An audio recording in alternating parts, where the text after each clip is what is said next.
May ahumdagi tholakhiba irangda mayum makai mang takhan khrabasingna legadaba temporary shelter home ngasi Chief Minister Nongthomam Birena sangaduna miyamda kusinakre.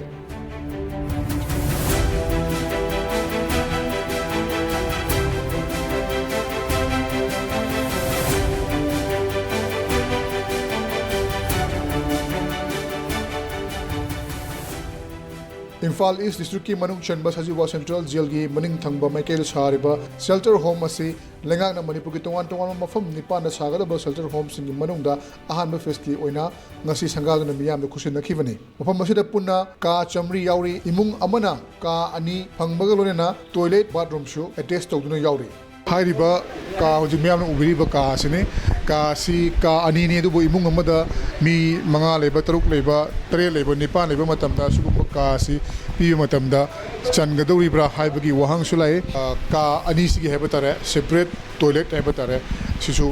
leiri adu buka asi yam pik pana maram moraga imung amagi miyoi sing pulap leibada khudong chadaba kya ama mayok nagadoi haibagi wafam su wafam sida leiba hawraba sina thamlakli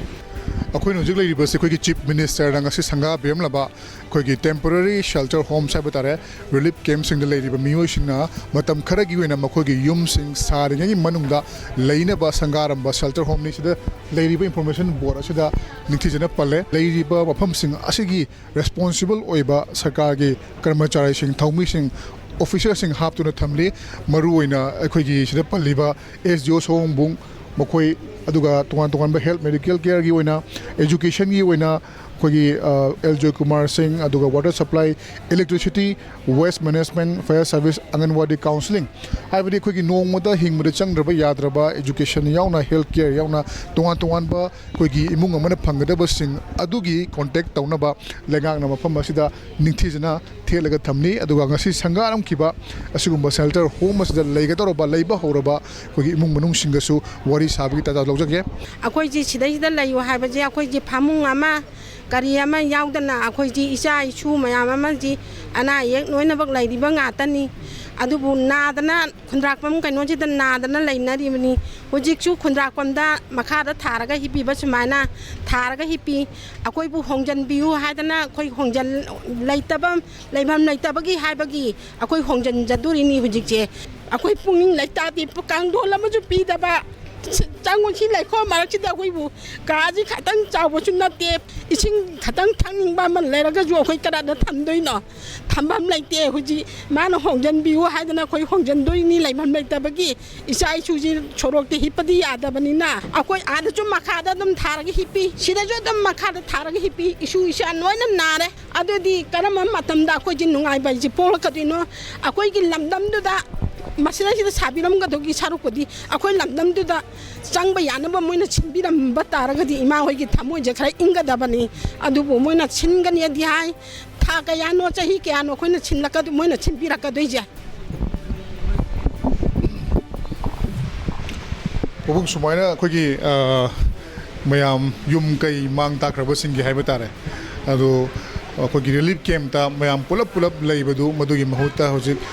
thorang ama sinbira kanda sumaina di sinbire ado masumaina sinbirak pase kari kari hainingi aduga makhata na karam bai hena yaifana paket piraka di khara hena safaga da gen khanbi masira phamung ama pami aikoina ana wana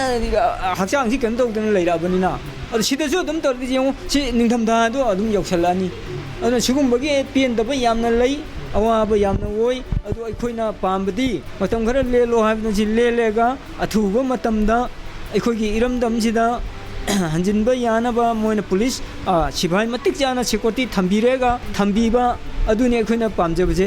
maramdi sidai akoi mana sumchaba thakpiraga isha su jingji tungi karino aikoina tawdoriba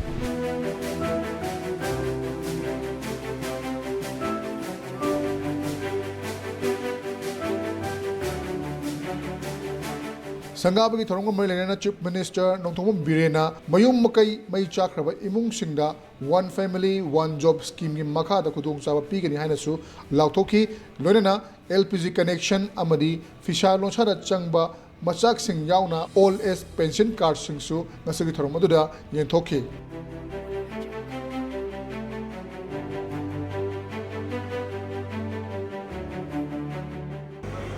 relief game da wana tarab le be chan isa sing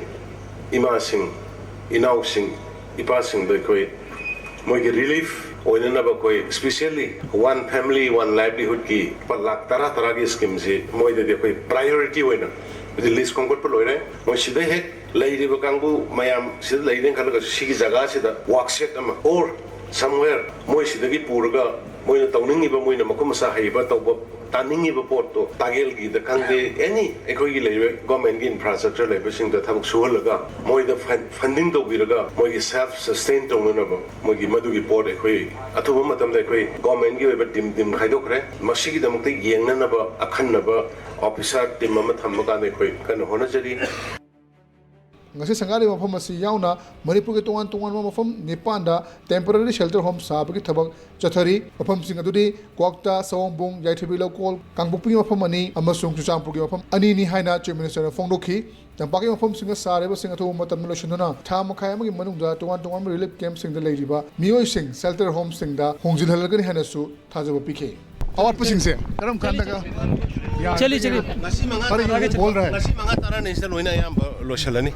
kano gi su kokta gi su aduga thawal gi kari gi su ba valley gi di ayam ba ai sum khan ba 10-15 days gi manung da ayam ba moi shift to boloirani siga iroina na mo khoi gi permanent moi gi structure mai thadok pi gi ba thuga gi bi mayam se masigi sagan na ba gi chokoi kan na khoi survey to bolosale adna khun lekai sina yum sagat pasu haurani masidi matam kitang di sangani thamanga truk di sangani ai sum khan bada aduga rehabilitation temporary set to hongjan bai di chingi kangpokpi ga chochanpur ga kitang delay to gani aduga atai area di within 15-20 days loirani haidana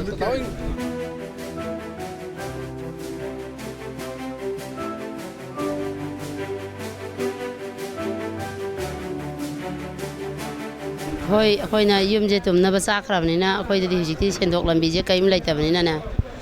hoi sarkar na mai gi makhusu wa ta na ba phi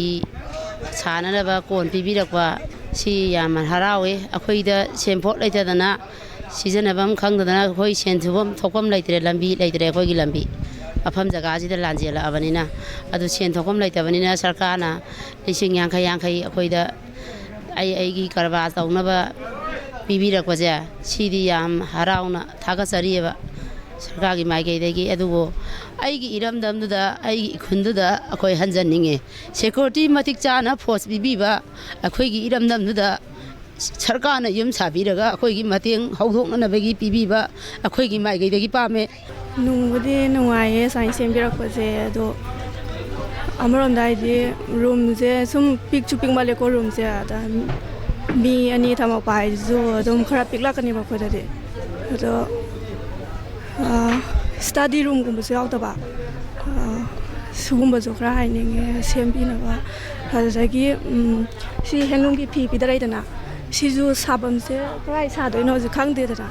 som ba ju khram pidaraga nupi gai ju sum san ngai pidahaning ya ba si khatang na di kon ro ba Sangari mafam hai tare Imphal East district ki manung chan maram morakanda district asigi DC ga unaraga kari karam thorang lokhali bage aduga karam thorang sing miyam na phangali bage haibun chimu sing asigi matang da DC ga unaraga wari sabai ta jage ngasi hoina government na sinbi raga khutsinari ba temporary shelter home prefab khogi material na sabiraga thuba matam da khutsinari ba singasi na ensure tawgadori ba sidi first privacy ensure tawgani hanadi khogi relief camp ta leibirami ba miyoi singasina hol achuba ma da mi chama chani ka phangdabi da leibirambani awna akhoi sida khara da oraba sungasai hariba privacy akhoi gi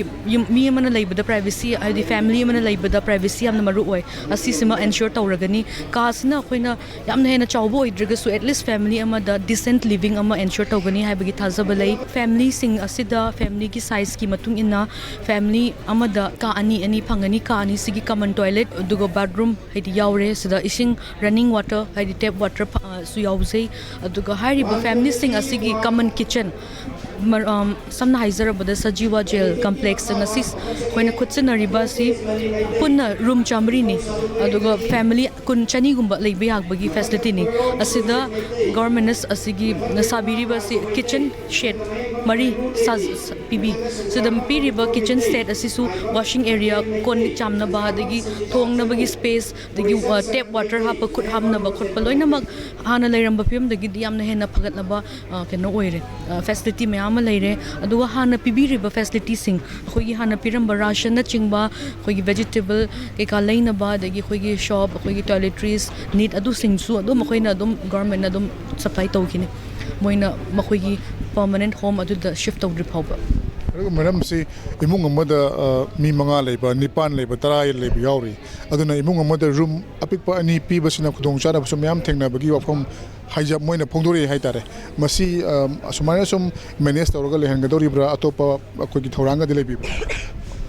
imungi size ki matung ina imung amada ka ahum pi basu yaugani aidi akoina yenga yum angang su family taruk oraga su ko angang apikpa below 1 year or ambashu aina adugumadi mamaga leitabe yade aduna akoina khanjaraga adum akoina family am ka haina chawba size de num room khara hena num piba gi anum akoina su num provision pizagani khogi flooring haitare makha si jule khum thui saba loidri aduga mokhogi phamung thabu su mokoina pame habigi wafam se thambire aduga maruina sigi leiriba phibam se lekhom thokpo se nong tar kanda aduga magi drainage system si leiri tagum to ba tare nong tar kan ising tumyon ba yabagi phibam da leiba sigum se soidana maki yengsinna thrang lei bidang kari thrang lei aham adum hoziki drainage sima di khoina pina ba sai concern da khoi department da khoina haijakre aduga honorable cm na ensure to birame drainage ma piragani aduga sigi chappa ki kagi sidi khoina compaction tawraga khoi adum keno khudong cha bat num sinjarakan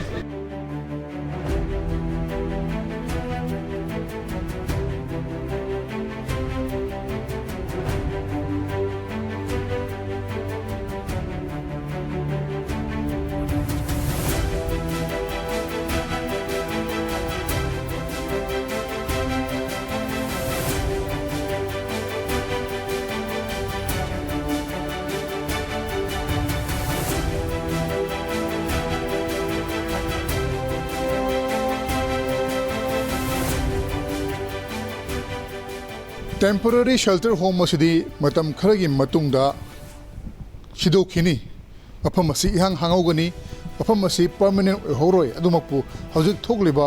issue thogliba wathok aduga hojik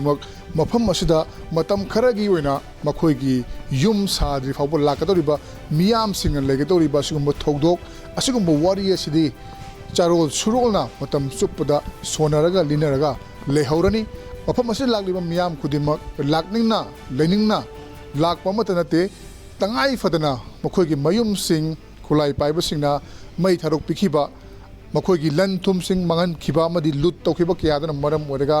lakta yadabagi matam khara laga legadori bani adu makpu hairiba masa gi mayum sing aduda haningbagi apambadi miyamda phauri